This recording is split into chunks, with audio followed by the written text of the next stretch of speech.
Distancé, donc un peloton fatigué, usé, qui est tombé beaucoup, qui a roulé vite, qui a dû lutter contre le vent et qui du coup est impatient de voir arriver la première journée de repos et qui sur cette étape très escarpée avec ses routes un petit peu rugueuses où le rendement est toujours compliqué, eh bien ça va être une sacrée journée pour beaucoup de coureurs qui vont certainement avoir pour objectif majeur de rallier l'arrivée dans le peloton pour essayer de récupérer au cours de la journée de repos. Pour d'autres, les plus valeureux, ceux qui ont encore pas mal d'énergie, et il y en a toujours, bien sûr, on est encore qu'au début du Tour de France, on arrive à la moitié.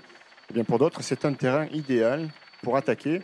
Et aujourd'hui, vous l'avez dit, 8 Grands Prix de la montagne, ça fait pas moins de 26 points distribués tout au long de cette étape. Donc c'est une belle opportunité pour ceux qui rêvent d'un maillot blanc à pois rouge que de se glisser dans l'échappée. La tête du peloton, vous dire qu'il y a 6 hommes en tête, dont 2 coureurs français, Sandy Cazard et Thomas Voeckler. Mon petit doigt me dit que cette étape sera aujourd'hui passionnante. Voilà Thomas Voeckler, l'ancien champion de France, avec Sandy Cazard en 3e position. Il y a là aussi Luis León Sanchez avec le maillot de la Rabobank. Juan Antonio Flecha, déjà vu à l'avant de la course hier avec Alexandre Vinokourov. Niki Terpstra, c'est la 2e fois qu'il est dans une échappée. Et puis on a Johnny Ogerland qui est parti à la reconquête de ce maillot blanc à pois rouge. Les 6 hommes de tête ont 3 minutes 50 d'avance. Alors vous dire que ça a été très vite au départ, qu'au kilomètre 41 finalement, le peloton a laissé quelques coureurs partir, notamment l'attaque de Carlos Barredo. C'est lui qui avait initié cette échappée au kilomètre 41. Thomas Voeckler est allé marquer 2 points lors de la première difficulté du jour. Et puis ensuite, on s'est retrouvé avec ces 6 hommes. Le résumé de ce début d'étape très animé avec Laurent Belay. Laurent, bonjour. Messieurs, bonjour. Dans des paysages somptueux, les paysages du Cantal avec les 6 hommes de tête qui sont devant nous. 6 bons rouleurs, Thierry, vous l'avez dit, attaque de Barredo. Voeckler qui a trouvé le moyen de revenir à la pédale pour passer en tête au premier grimpeur. Ensuite, Voeckler a été repris par Ogerland et Flecha. Et ensuite, on va peut-être vous voir là. Bonjour messieurs. Ensuite, il y a eu un autre groupe qui est arrivé avec Sandy Cazard, Flecha et Niki Terpstra. Donc de bons rouleurs, mais qui sont vraiment partis à la pédale. Le début de course a été assez nerveux. On avait vu de la place, on avait vu Brut, on avait vu Pérez Moreno essayer de sortir dès le kilomètre 0. Pas de bonne sortie pour le peloton. Finalement, tout s'est fait dans la côte de Massiac. Mais après cette côte de Massiac, il n'y avait pas de descente. Des longs faux plats, de la montée avec une route, comme le disait très justement Laurent Jalabert, des routes rugueuses, très ingrates, qui rendent finalement très peu de l'effort des coureurs avec un vent défavorable. Il fallait des costauds, il y en a. Voeckler, Ogerland, Flecha, Cazard, Sanchez, Terpstra. Ils les ont possédés jusqu'à 4 minutes d'avance. C'est revenu maintenant à 3 minutes 50, ce qui veut dire, messieurs, nous sommes bien sûr loin de l'arrivée, que Cocorico, pour l'instant, le maillot jaune virtuel du Tour de France, s'appelle Thomas Voeckler. 71 km couverts déjà par les 6 hommes de tête. C'est vrai, la première heure a été très rapide. Il y a 2 coureurs français, 2 néerlandais et 2 espagnols à l'avant de la course. L'écart désormais n'est pas monté au-dessus des 4 minutes.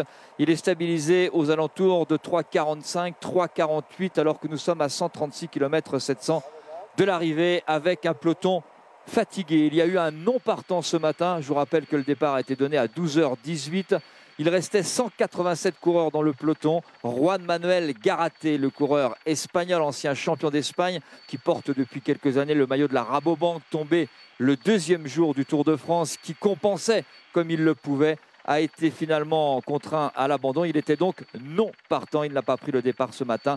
Mais une terrible chute, en tout cas une chute très sérieuse, a retardé pas mal de coureurs comme David Millar, comme Romain Feillu, comme Leonardo Duque qui avait crevé lui aussi dès le début de cette étape. Et donc pas mal de coureurs ont été retardés dans la chute et 2 ont été touchés puisque le russe Pavel Brut a été contraint à l'abandon, imité quelques instants plus tard par le basque courageux pourtant qu'on avait souvent vu à l'attaque, Ahmet Churuca, le coureur espagnol de l'équipe Euskaltel-Euskaldi, ce qui veut dire qu'il reste 184 coureurs sur la route du Tour de France, un Tour de France toujours dominé par un Norvégien. Il s'agit bien sûr de Tourouchov qui a réussi l'exploit de conserver son maillot hier soir à Superbès, alors qu'il n'a toujours qu'une petite seconde. Une seconde, il n'y a pas de petite ou de grosse seconde, mais on imagine que sur un Tour de France, après 9 étapes, eh bien une seconde, c'est rien. Alors on ose dire une petite seconde d'avance sur un certain Cadel Evans. Peloton fatigué, certains coureurs sont tombés, d'autres sont malades. Regardez hier par exemple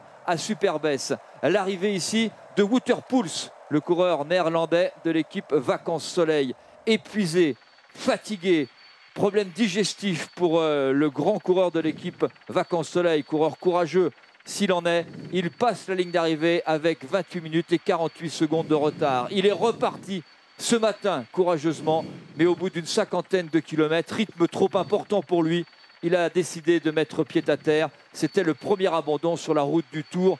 Nicolas G au milieu des coureurs et nous des vaches pour notre image. Eh bien, c'est un peloton très fatigué que vous suivez. Bonjour Nicolas. Bonjour Thierry, bonjour Laurent, bonjour à tous. C'est un peloton extrêmement fatigué, un peloton usé. Vous parliez de Wouter Poels, ça a été le premier coureur. Il a été le premier coureur distancé tout à l'heure lors de la première difficulté. Et il n'a pas été le seul, ils ont été énormément de coureurs distancés dès cette première difficulté.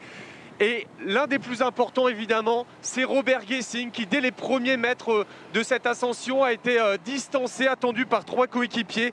Et nous avons vu le coureur hollandais qui a mal au dos, qui a mal aux jambes, qui a mal partout, avec un visage complètement livide, un visage blanc. C'était vraiment une image très impressionnante et un peu un résumé de la fatigue de ce peloton. Également un peloton marqué par les chutes, vous l'avez dit ce matin. Un coureur comme Jean-Christophe Perrault a été pris dans la chute, blessé au genou gauche, au mollet gauche et au mollet droit, et nous a rassuré sur son état de santé. Mais vraiment, le regard des coureurs en dit long quand ils passent à côté de nous sur la moto, les traits tirés, cernés. Pierre Rolland tout à l'heure nous a dit on en a marre. Il dit ça va, je suis pas tant fatigué que ça, mais c'est surtout le temps, on en a marre de la pluie, du froid. Et je pense vraiment évidemment que c'est ça qui marque les coureurs depuis maintenant une semaine. Et voilà, donc en tout cas il s'est passé énormément de choses. Outre les 3 abandons, il y a eu beaucoup de coureurs distancés comme Dumoulin, Buffaz, Hinault, Perrault, nous le disions, Popovic, Jolage, Vincent Giraud, et tous ces coureurs sont revenus au courage. Et je vais vous citer juste une phrase d'un des membres du staff de l'équipe hollandaise Rabobank dont nous parlions tout à l'heure. Ce matin, il m'a dit « Le but aujourd'hui, c'est de survivre jusqu'à ce soir, jusqu'à la journée de repos ». Et je trouve que ça résume bien la pensée des coureurs aujourd'hui.